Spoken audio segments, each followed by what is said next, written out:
దేశవ్యాప్తంగా ప్రకంపనలు రేపిన NEET UG paper leak వ్యవహారంపై సుప్రీంకోర్టు శుక్రవారం తుది తీర్పు వెలువరించింది. సీజేఐ డీవై చంద్రచూడ్ నేతృత్వంలోని ధర్మాసనం నీట్ పేపర్ లీకేజీలో వ్యవస్థీకృత ఉల్లంఘనలు జరగలేదని స్పష్టం చేసింది.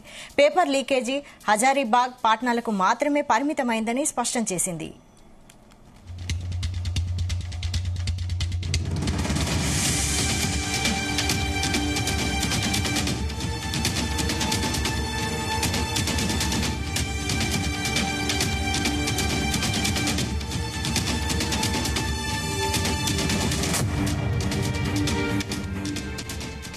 అయితే పరీక్ష వ్యవస్థలో ఉన్న లోపాలను నివారించాలని నేషనల్ టెస్టింగ్ ఏజెన్సీతో పాటు కేంద్రానికి సుప్రీం సూచించింది.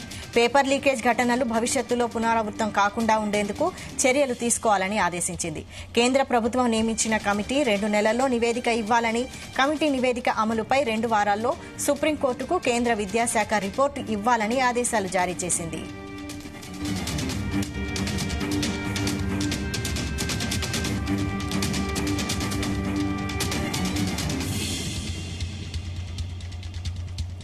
పేపర్ లీకేజీ ఆరోపణలు, పరీక్షలో ఇతర అవకతవకలపై తీవ్ర వివాదం ఉన్నప్పటికీ NEET eligibility cum UG medical ప్రవేశ పరీక్షను రద్దు చేయడానికి గల కారణాలను సుప్రీంకోర్టు శుక్రవారం తన తీర్పులో వివరించింది.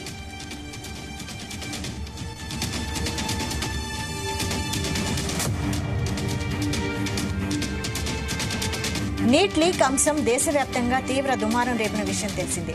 అయితే మే 5న జరిగిన ఈ పరీక్షను రద్దు చేసి మళ్లీ నిర్వహించాలని సుప్రీంకోర్టును పలువురు ఆశ్రయించగా అందుకు అత్యున్నత న్యాయస్థానం నిరాకరించింది. ప్రశ్నాపత్రం లీక్ అయిన మాట వాస్తవమే కానీ దీని ప్రభావం స్వల్పమేనని అభిప్రాయపడింది. నీట్ రీ ఎగ్జామ్ అవసరం లేదని పేర్కొంది.